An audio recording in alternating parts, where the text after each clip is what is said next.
क्या धोलेरा जो गुजरात में बन रहा है इन तीनों मिस्टेक से बचा हुआ है? अब चलिए चलते हैं गुजरात, धोलेरा। ये दिल्ली मुंबई इंडस्ट्रियल कॉरिडोर यानी DMIC का एक हिस्सा है।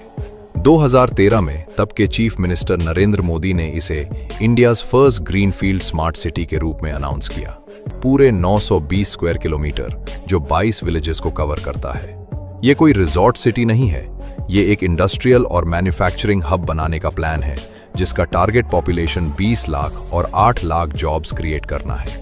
और यहीं धोलेरा का सबसे बड़ा स्ट्रेंथ छुपा है। धोलेरा का पूरा आधार है एक प्रॉपर कानून, Gujarat special investment region act 2009। ये कोई गवर्नमेंट नोटिफिकेशन नहीं है, ये एक स्टैट्यूटरी लॉ है जो गुजरात असेंबली से पास हुआ है। इसी कानून के तहत Dholera special investment region development authority DSIRDA बनाई गई और Dholera industrial city development limited DICDL project execute करती है।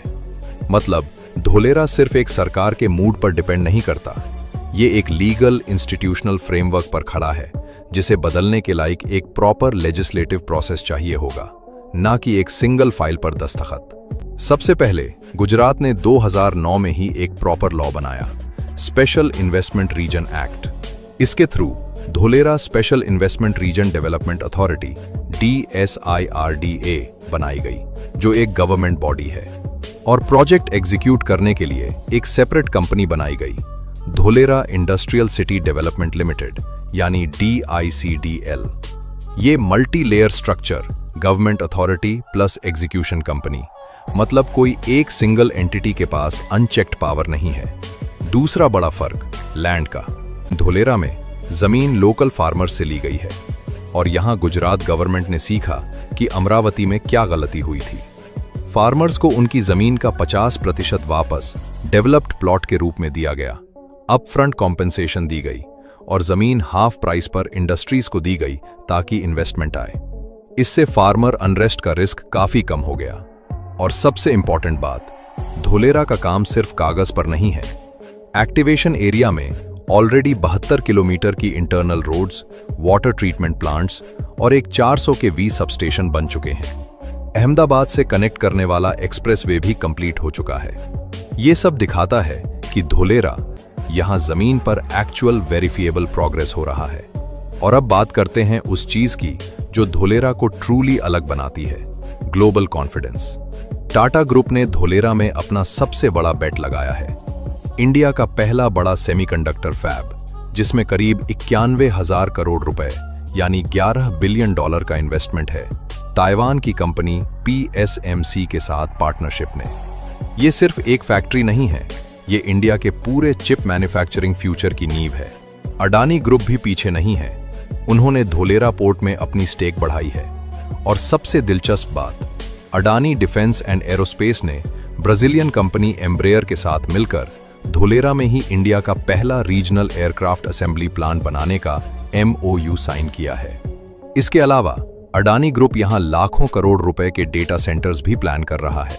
और सिर्फ भारतीय कंपनियां ही नहीं, जनवरी 2026 में UAE ने गुजरात सरकार के साथ एक लेटर ऑफ इंटेंट साइन किया जिसमें Dholera international airport, aircraft maintenance facility और रेल कनेक्टिविटी में इन्वेस्टमेंट शामिल है। जापान का भी टेक्निकल और स्ट्रैटेजिक इन्वॉल्वमेंट लंबे समय से DMIC प्रोजेक्ट में रहा है।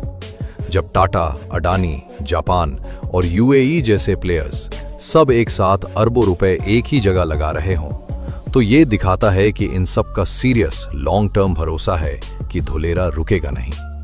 और धोलेरा के भविष्य को और मजबूत करने वाला एक प्रोजेक्ट अभी पाइपलाइन में है, कल्पसार प्रोजेक्ट। गुजरात सरकार गल्फ ऑफ खंभात के आर पार एक बड़ा डाइक बनाने की योजना बना रही है, जिसकी अनुमानित लागत 1,30,000 करोड़ रुपए से भी ज्यादा है। अभी यह प्रोजेक्ट एनवायरमेंटल क्लियरेंस और डिटेल प्लानिंग के स्टेज में है, लेकिन अगर यह बनता है तो धोलेरा और सौराष्ट्र रीजन के बीच कनेक्टिविटी, पानी की सप्लाई और ट्रांसपोर्ट सब कुछ ट्रांसफॉर्म हो जाएगा। ये अभी भविष्य की बात है, लेकिन इससे पता चलता है कि गुजरात सरकार का विजन धोलेरा को सिर्फ एक सिटी नहीं बल्कि एक पूरे इकोनॉमिक रीजन के सेंटर के रूप में देखने का है। धोलेरा की कहानी हमें क्या सिखाती है? धोलेरा ने इन तीनों लेसन्स को ध्यान में रखकर अपना स्ट्रक्चर बनाया है। एक प्रॉपर स्टैट्यूटरी लॉ यानी SIR एक्ट, गवर्नमेंट ओवरसाइट और फेयर लैंड डीलिंग्स के साथ। और अब इसके ऊपर जुड़ गया है एक चौथा लेयर, टाटा, अदानी, जापान और UAE जैसे प्लेयर्स का अरबों रुपयों का कमिटेड इन्वेस्टमेंट, जो धोलेरा को सिर्फ एक सरकारी प्लान नहीं बल्कि एक ग्लोबल इकोनॉमिक कमिटमेंट बना देता है।